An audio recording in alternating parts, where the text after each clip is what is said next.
but you're stuck with that chord on the bottleneck.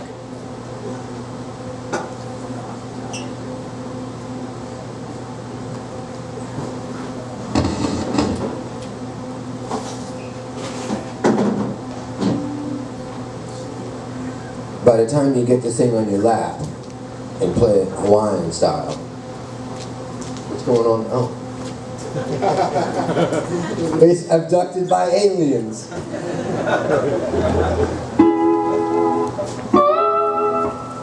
But anyway, that's the bottleneck thing is like the regular Spanish guitar in whatever tuning with the slide on your finger this way. You're kind of stuck with the chord. By the time you lay the guitar over on your lap, Hawaiian style, it gives you a little more freedom with some of the chords, because you can, even with, if you just have a major chord, you can still turn the bar.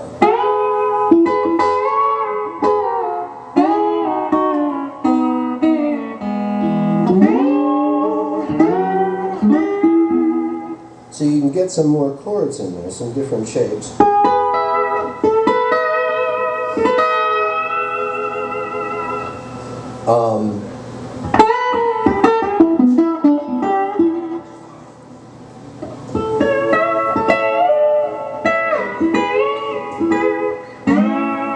So just off that major chord, you can pull those up.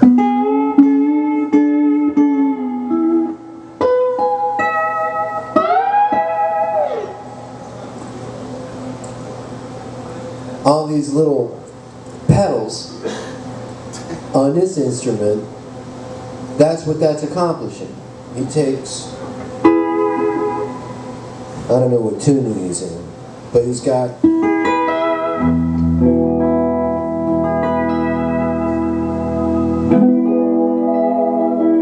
now he can step on a pedal and raise that third up. He can step on a pedal. He can raise the fifth up to the sixth, so he can get from his one chord to his four chord.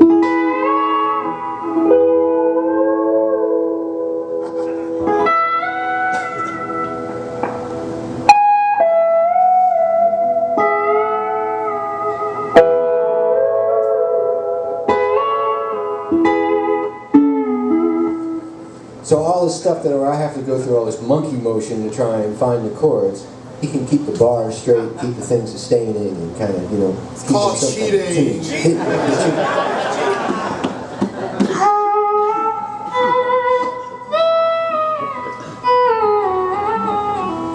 In any case, whether you're cheating on the steel guitar or not, the difference between the bottleneck thing or the non-pedal steel guitar and the steel guitar is that the tuning on this, the tuning down here, is almost continuously variable with the pedal. So you can play lots of chords and get a lot more stuff right in position. It doesn't matter what tuning you start with, you're going to get to the same place.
That's a little different sound than the American blues thing on the slide guitar. It's also emulating voice, but this would be, you know, it's kind of a standard opening kind of sound.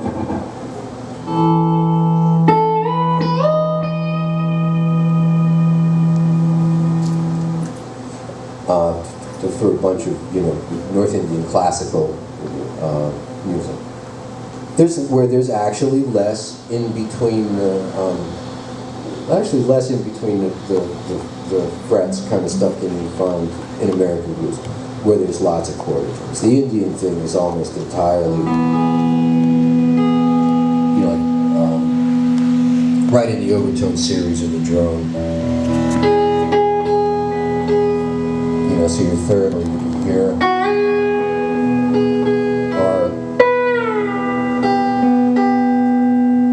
and the stuff is pretty in tune. In the rock and blues music that we hear, stuff is really in between the frets. There's lots of,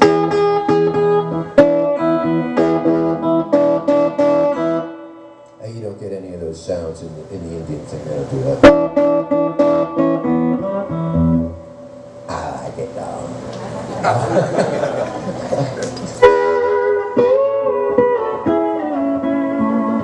So Robert, why don't you show us some stuff with the pedals?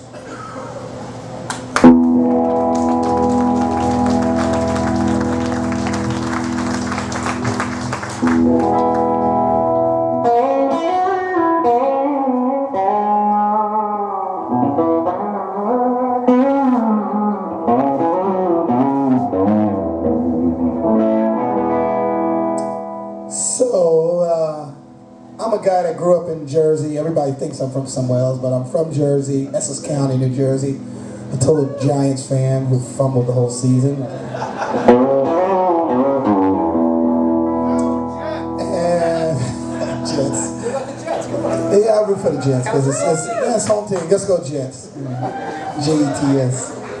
And in New Jersey, I grew up part of a church organization called the House of God Church. It's really all over the U.S. that started out in the early 1900s, 1903 to be exact. And through the history of this church, where it originated in the South, all the musicians before us couldn't afford organs and pianos in these poor Southern black churches.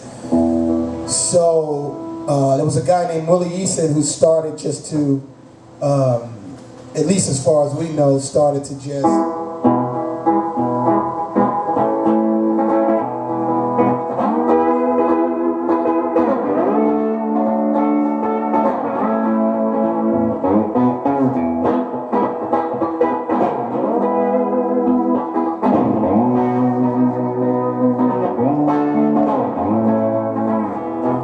that constant motion because sometimes there wasn't a drummer there, and so you had to create this whole thing. And throughout time, once the singer or the preacher or whoever got finished singing, the steel player was supposed to, you know, we carried a lot of weight in church, you know. So we had to basically continue the melody, what the song was. So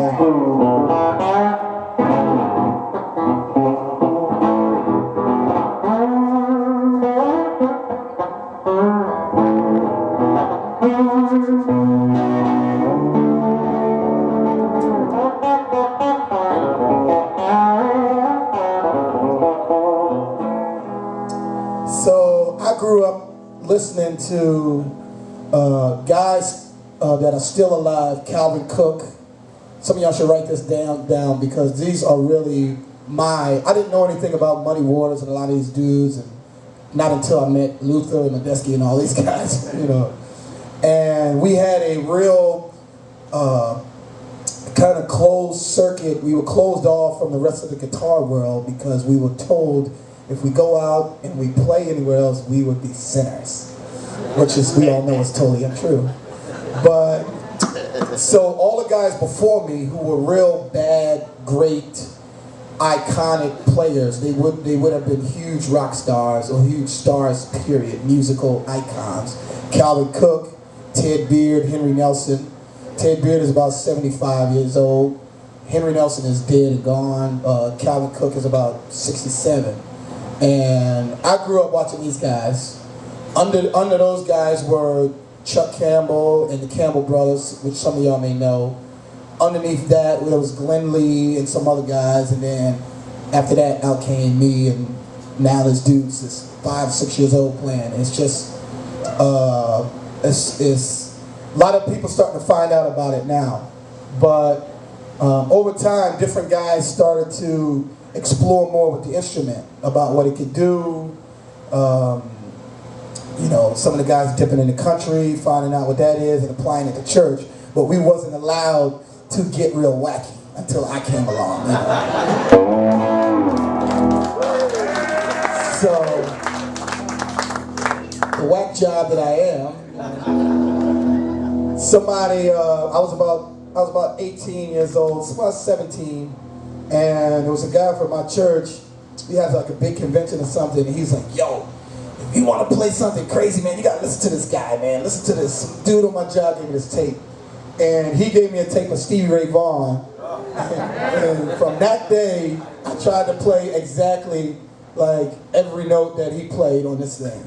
And I would go in church, and I'd be in church playing up. For years, Luther, until I met Luther Medeski, I thought Stevie Ray Vaughan was the one who originated Voodoo Child. Jimi Hendrix.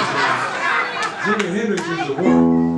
Me and him become Sanford and Son when it comes to who's better, Hendrix or Stevie Ray Vaughan. Come on now.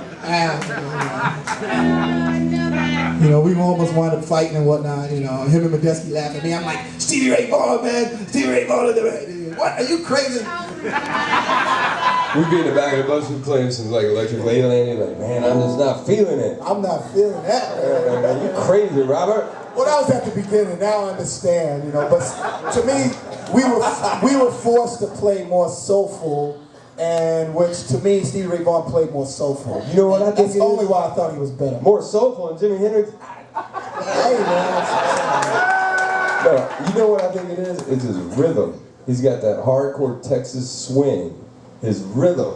Yeah, you know, at the time I didn't know, man. And I think that's real akin to y'all's church. Through the years, I've leaned more toward Hendrix, you know, which now I'm more Hendrix now, because I understand the originator. Robert, here's your breakfast. Here's your breakfast. Thank you, man.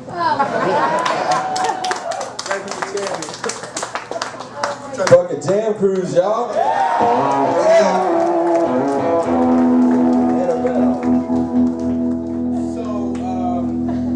So even at the beginning, we recorded this Sacred Steel live album. There was a guy that started to explore this music in this church, in this organization. And it was a couple things called Sacred Steel Live or Sacred, I mean, we all come from the same organization. So I guess Luther, Medeski, and a lot of other people heard this music, but they got to me through some other people. I was just a Jersey church-going dude, you know, who's still a little whacked out, but, you know. And we recorded this album, what y'all see here, The Word, you know, 10 years ago. So this is the 10th anniversary of this thing, and it's beautiful to be on Jam Crew. So I'd be in church, and I'd be up there, you know, they'd be preaching, be saying something about